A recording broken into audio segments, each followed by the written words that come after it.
Good day everyone, we are the group 3 reporting the topic parole, which is the lesson 3 of the module 2 of this subject. My members are ABUBO Jess, ESPINOSA Marc, and ESTOESTA Czynna. First, we're going to discuss about the history of parole. The word parole has a French origin in the term parole d'honneur, which means word of honor. The idea of parole began emerging as Mirabeau, a French statesman, suggested the functions of parole in the court before his death in 1791. The beginning of parole was controversial in the process of correctional system. So the word parole was originated from the term parole d'honneur. Parole d'honneur from the word honneur, honor, word of honor. And na-discuss naman na before yung sila Captain Alexander Maconochie, Sir Walter Crofton, and Zebulon Brockway. So, sino nga ba si Captain Alexander Maconochie? Started it under the concept of Marc system. As a result, was removed as warden of Norfolk Island, Austria. Si Captain Alexander Maconochie, siya yung nag-introduce ng Marc system. So, ano nga ba yung Marc system? From the word Marc system. So, nalilesen or nabibigyan sila ng privilege with the use of their marks, like magbibigay sila ng good behavior, may achievement sila, tapos yun, malilesen yung kanilang sentence and with the use of their marks. Good marks. Next is Sir Walter Crofton in 1854 continued the vision of Maconochie in the form of Irish ticket of leave. Si Sir Walter Crofton, kinontinue niya lang yung mark system with the use of ticket of leave. Parang yung ticket of leave na yun yung permit nila. Yun yung binibigay sa kanila para mag-allow yung mga convict to leave the prison. Pero, hindi lang naman basta-basta yon, meron ding certain restrictions regarding to that ticket of leave. Next is, in 1876, parole was introduced at Elmira Reformatory under Zebulon Brockway. Although parole was used in United States in 1846 as a type of conditional release, but it was not popular. So, si Zebulon Brockway, meron yung Elmira Elmira Reformatory. Elmira Reformatory, ito yung nagtatransform nila yung prison for institutions of punishment to the places of rehabilitation. So, dito papasok si indeterminate sentence, which is yung hindi talaga exact yung sentence, kung 5 to 10 years. Yun, doon siya papasok para magkaroon ng release yung convict. Sa Elmira Reformatory, dito papasok yung place for rehabilitation, to reform, rehabilitate. Doon sa Elmira Reformatory. Next, Massachusetts was the first state, alam naman nating lahat yon, was the first state to officially establish parole service. Michigan State in 1867 introduced the first indeterminate sentencing through the influence of Brockway, as he was the superintendent of Detroit, Houston of Correction. So, sa Massachusetts, first state, Michigan is the first to introduce indeterminate sentencing. So, parang within those time length, doon ka pwedeng mabigyan ng indeterminate sentencing or pwede kang ma-release.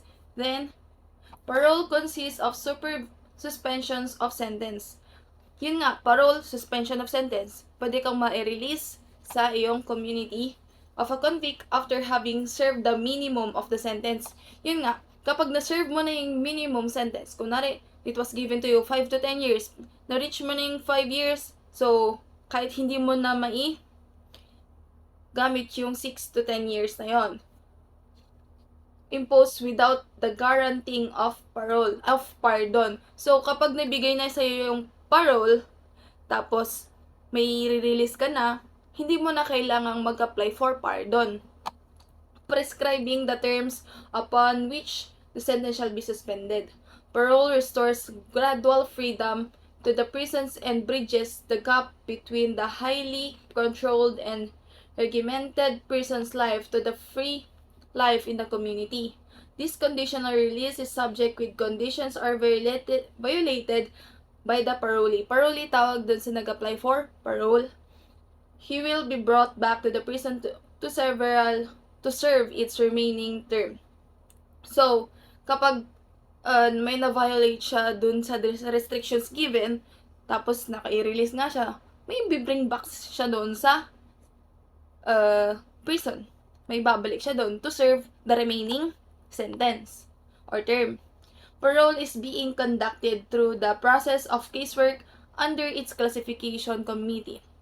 The committee considers all record materials as to the service of sentence of the convict, its conduct, and the relationship with the staff and other convicts. So, si casework or si committee, classification committee, siya yung may hawak ng all records materials ng mga convict. And parole is the suspension of sentence. Paulit-ulit tayo ang suspension of sentence of a prisoner granted by the parole board after serving the minimum penalty imposed by the court. So, kapag talaga na-reach mo na yung minimum, pwede ka nang mag-apply for parole na magsususpend ng iyong sentence. Subject to certain conditions. Siyempre may condition.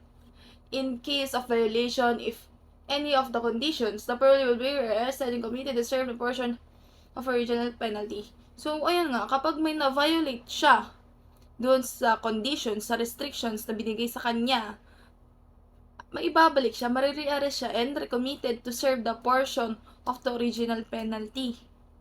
Magbibigay na siya ng original penalty, yun yung kailangan niyang iserve. And next, we have the parole system. The Board of Parole should be vested by law-wide latitude of powers, which include the following: to set terms of parole, to decide who shall be released on parole from among all inmates eligible, to determine the date of release, to decide the revocation of actions, to administer the agency responsible for parole supervision sometimes. Board of Parole, meron siyang power to set terms of parole. Siya yung magsiset nung maibibigay na parole dun sa isang convict. To decide who shall be released on parole from among all inmates eligible. Siya yung magdi-decide. Siya yung magbibigay ng parang verification for the convict kung sino ba yung pwedeng ma-release or legit, tama na pagbigyan ng parole. To determine the date of release, o diba nga, dapat ma-reach natin yung minimum sentence given sa indeterminate sentencing. Tapos, siya yung pwedeng magsabi lang ng date for the convict to be released, to decide the revocation of actions, to administer the agency responsible for parole provisions sometimes. So, sometimes, siguro, parang si Board of Parole, siya yung responsible for magpipili ng agency para mag-hold nung or mag-supervise nung parole na ibibigay doon sa convict. And my last topic is institutional parole officers. In the preparation of cases for parole deliberation, the Board of Parole is aided by a sufficient number of institutional classifications and parole officers. These personnel work closely as liaison officers between the Board of Parole and the prison and are in close contact with the parole officers in the field who supervise the parolees after release.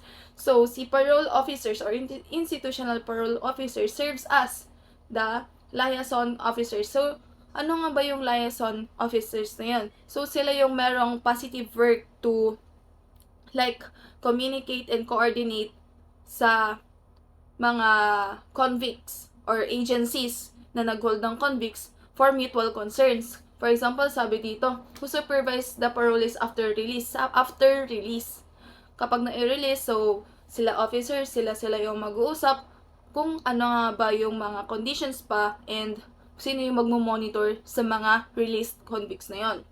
The institutional classification of parole officers kept up to the date the running case summary of the prisoners and makes said records available to the parole boards from which it can base final parole action. He is responsible for the preparation and admission summary of prisoner, preparation and admission. From the preparation pa lang to admission, siya na yung nag-hold, which includes the record of the present and previous criminal offenses. So, dapat meron siyang records no present and past or previous criminal offenses is social history. So, dapat alam niya yung parang sino-sino nga ba yung mga kakilala ng convict, religious history, psychological and psychiatric study. So, dapat may kaalaman din siya regarding those things. Employment and educational accomplishment and complete analysis of the community arid situation. So, dapat alam niya yung lahat-lahat ng meron or lahat-lahat ng background and informations meron yung convict. The institutional parole officer submits progress report. Progress report ha, hindi initial, hindi final report yung hawak niya, kundi progress report on the prisoner's program and training as the inmate serves their sentences. So, progress report nung program or nung training na meron yung inmate having their sentences. So, habang nasa sentensya pa lang sila, habang nasa institutional correction pa lang sila. So, that is my report, and the presiding topics will be discussed by my members. So today, I'll be reporting the administrative structure, parole investigation, and parole selection. First up is the administrative structure. So what is administrative structure? It is a hierarchical arrangement of line of authority. It determines how the roles, powers, and responsibilities are assigned and how the work flows among different management levels. Like this, for example, there are 4 plans that the parole is administered. The first one is the board serve as the administrative and policy making board for a combined probation and parole system, and most of the United States fall under this plan. The second plan is that the parole board manage and run parole service only. The third plan is that the parole service are administered by the department which administers the prison and other correctional institution, and which department may or may not also include the parole board. And lastly, the fourth plan is that the parole service, they are administered by the state correctional agency, which also administers the probation and penal institution. It's like a chain of command, but it discusses the different roles of the department. Now the parole system of the Philippines fall under the third plan, which is the parole service are administered by the department which administers the prison and other correctional institutions. Now generally, a parole office headed by an executive officer called the parole administrator or chief of parole officer administers parole. The chief of parole officer executes or carries out the policies formulated by the boards of parole and carries out the function of parole, which is to provide prisoners with structured, supported, supervised transition so that they can adjust from prison back into the community. A parole agency has 2 important units or subdivision aside from the administrative and auxiliary service units. By auxiliary service means providing assistance or help to a person with disability to use your goods or service. The other 2 principal subdivisions are the investigations and supervision divisions. The investigation division means any division of the Department of Correction responsible for investigating allegations of the excessive use of force by staff against inmates or for investigation against allegation of violence by inmates against the staff, including but not limited to the investigation division. And pag sa supervision naman is they provide an offender with rehabilitation opportunities to address causes of their offending and motivate them to seek positive change. Now let's move on to parole investigation. So what is parole investigation? It is the investigation unit of a parole agency that is responsible for conducting pre-parole investigations. The purpose of pre-parole investigations are to bring case history, facts up to date. Now, a case history basically refers to a file containing relevant information pertaining to an individual client or group. They are used to see that the progress of parolees if they can be granted parole. And number 2, to verify parole plan or work residence.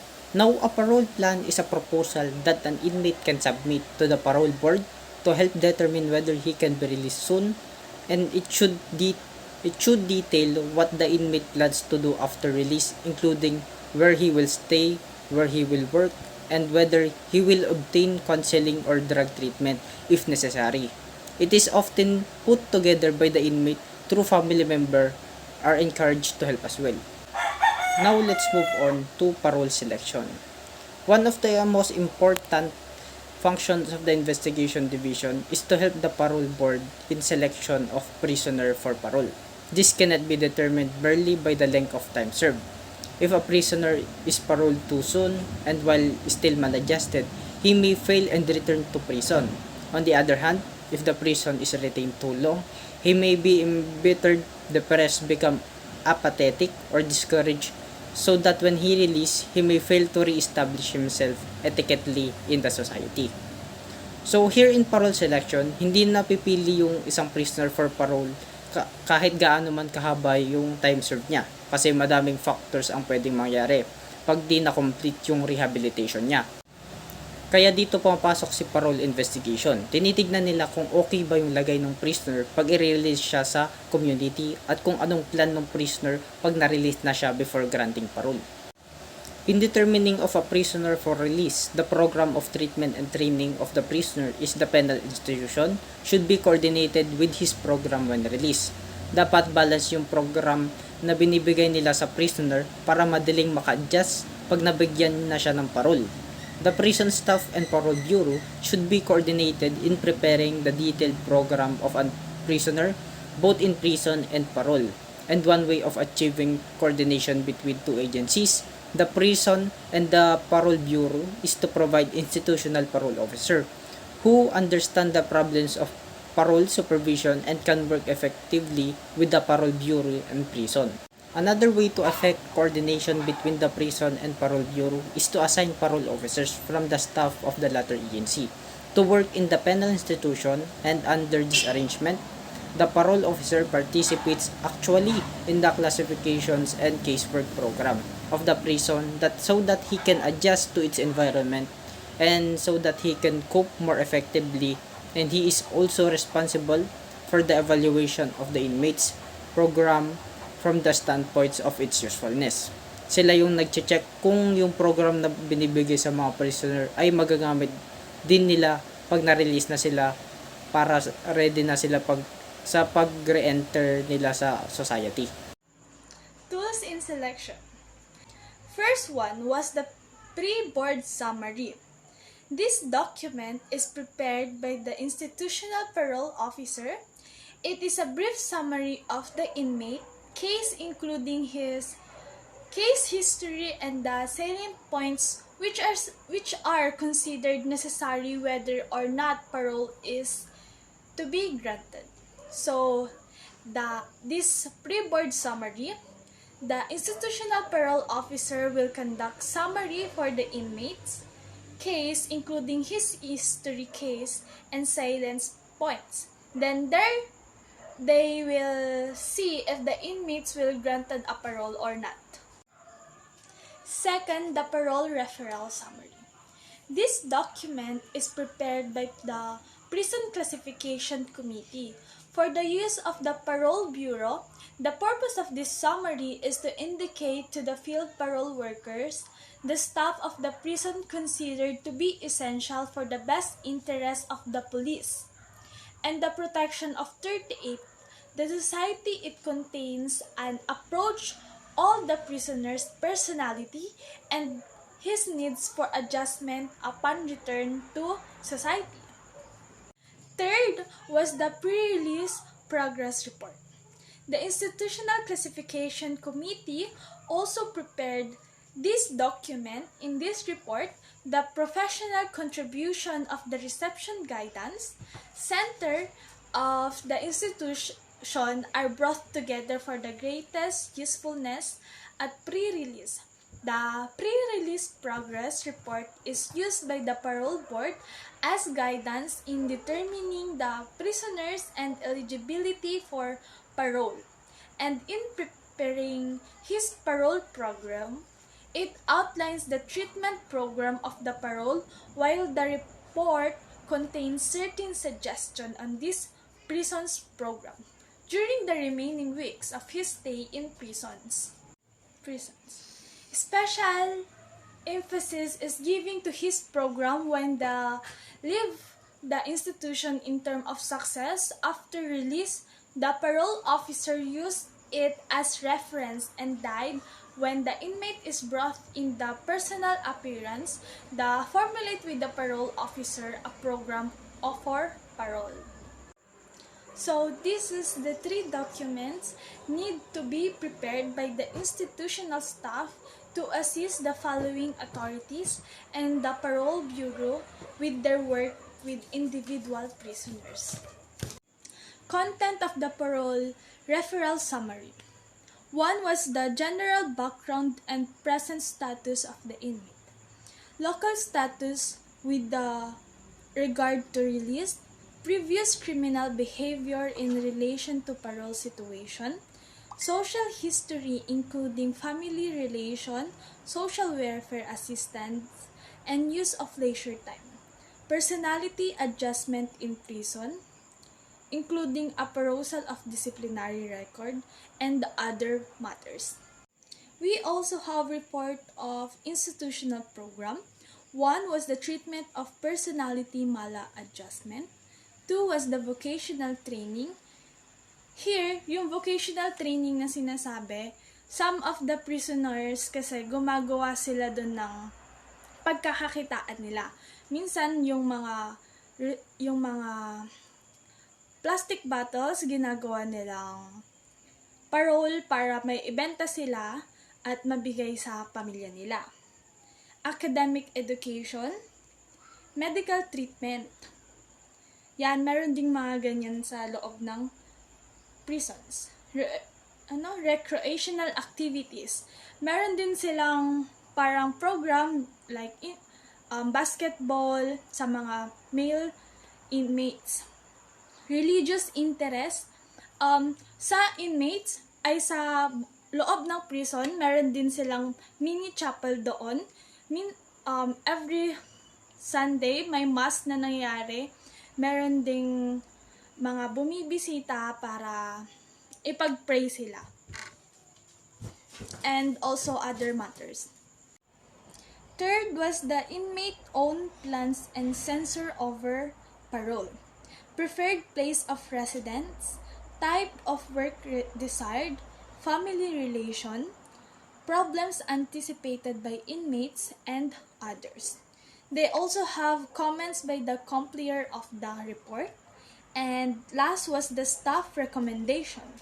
Level of the supervision, we have maximum, minimum, and medium.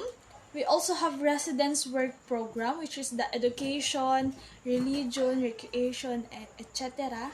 And the special needs of the inmates. Dito sa special needs, we have the old inmates. Sila yung kailangan ng treatment, kailangan din silang monthly na i-check yung, hindi lang naman sila, pati yung mga sinabi na mother PDL or yung mga female na buntis or may mga infant sa loob. Sila, kailangan nila ng monthly check-up, kailangan silang tignan simula pinagbubuntis nila yung baby hanggang sa makalabas. Yung sa old inmates naman, kailangan nila ng gamot. Sinusupervise din sila sa loob ng prisons. Importance of the Parole Referral Summary. The Parole Referral Summary represents the final evaluation of the effect of the inmates of this investment in their welfare by the society. The Parole Referral Summary is sent to the field officer of the Parole Bureau. This document represents a general plan for the care and treatment of the parole. So, the circumstances may require modification of the recommendation contained by the parole agency. Yet, the Parole Referral Summary remains the basic clinical document for the determination of the month program and release. It represents a comprehensive study by the institutional staff. In behalf of Jess ABUBO, which is one of our group mates, I will be discussing his topic, which is the pre-parole investigation and parole hearing, how conducted. So the first one is the pre-parole investigation. The primary duty of parole board is the proper selection of prisoners to be released on parole. So si parole board, na-discuss ko siya sa topic ko, siya yung nagse-select lang. So siya yung may karapatan to select who will be released on parole. Kung sino yung convict na yun, who will be released on parole. It is the prime concern of the board to determine whether parole applicants are capable of living in the community. So, dapat madidetermine ng parole board kung sino nga ba yung mga applicants or parolee na parang capable, may kakayanan na mamuhay sa labas ng kulungan or sa community, and the remaining at liberty without violating 39 laws. So at least 39 laws dapat hindi niya ma-violate kapag nandun siya sa community. And it must also determine whether the release of the prisoner is compatible with the welfare of the society. So dapat fit siya dun sa society niya. The investigation division of the parole office takes charge of making a pre-parole investigation for reference and guidance of the board in the proper selection of prisoners for parole. So, si investigation division, ang alam ko na-discuss na siya kanina, takes charge of making pre-parole investigation. So, si investigation division, siya yung in charge, siya yung may trabaho in terms of making a pre-parole investigation for reference and guidance of board in the proper selection. So, dapat meron na siyang pre-parole investigation para malaman ni parole board kung sino yung pwedeng mai-release, yung convict na pwedeng mai-release on parole. The parole officer making the pre-parole investigation collates all in the informations regarding the inmate contained in various documents or reports, namely the comments from sentencing judge, comments from the prosecuting fiscal, and further analysis of many studies and contacts made by the trained prison staff during the period of the inmate's imprisonment. So, hindi lang siya basta-basta na pwedeng release sa community. Dapat madami pang parang reference para pwede siya may release, katulad ng yun nga, documents or reports na meron siya during his imprisonment, which are the comments from the judge, from the prosecuting fiscal, and analysis of the studies and contacts. Parang dapat meron talaga siyang good conduct time allowance, parang ganon, para mai-release siya on parole. Next is the parole hearing, how conducted. Parole hearings may be commenced by a written petition of the prisoner or by his relative. So, yung parole pwede daw written, na yung parole mismo yung gumawa or by his relatives. In an institution where casework method is highly developed, so casework method ang ginamit, there is no need for the prisoner to file a petition since the institutional classification committee, nako naman na si committee kanina, Institutional Classification Committee, motu proprio inmates parole proceeding the moment the prisoner become eligible. So, dapat talaga eligible. Parang karapat dapat ba siya na may release. Several methods are used in selecting prisoners for parole. So, itong how can be conducted, napakahabang proseso nito kasi may iba't ibang methods na pwede mong gamitin for the parole of a certain convict or prisoner. Some boards of parole conduct interviews.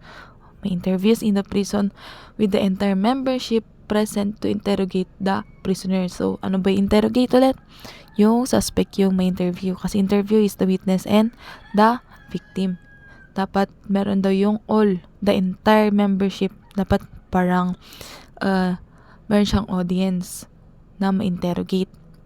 In some jurisdictions, The board does not conduct interviews with the prisoners but depends solely on the record material. So, meron yung kapag nag-hearing sila, pwede yung written, pwede yung mag-interrogate, and pwede rin yung by means of the recorded materials. In the United States Board of Parole, the board does not meet an en banc to interview the prisoner. Instead, each of the 5 board members interviews all prisoners eligible for parole in particular institution. His interviews are recorded in verbatim. He prepares a complete resume and analysis of case. His findings are contained in detailed summary which he prepares after the interview. The other members of board who may or may not concur with his recommendations review his summary. So, sa United States Board of Parole naman, hindi naman interview. Pero, yung meron siyang 5 board members na parang lahat ng parole na eligible parole is kailangan niyang ma-interview verbatim. Tapos mare-record yun and parang masasummary na lang nila kapag na-review na nila yung interview na yan. Cases of prisoners serving more than 5 years or cases wherein a major policy is involved and cases offering difficult factors in planning are resolved by the board and bail.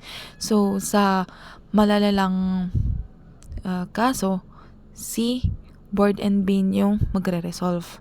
The date of release of parole does not take place earlier than 1 month nor exceeding 6 months from the date parole is granted.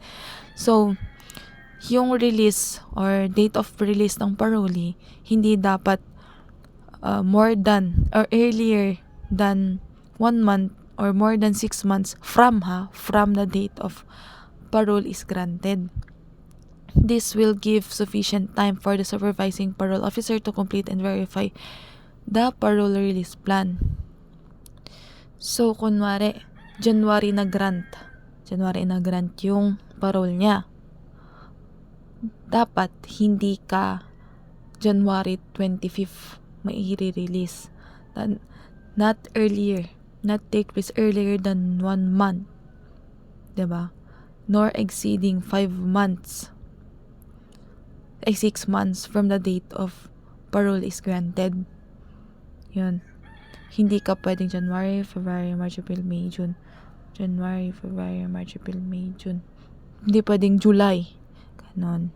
This will give sufficient time for the supervising parole officer to complete and verify the parole release plan. So, para may time pa yung supervising parole officer para maka-record and maka-verify ng release ng parole.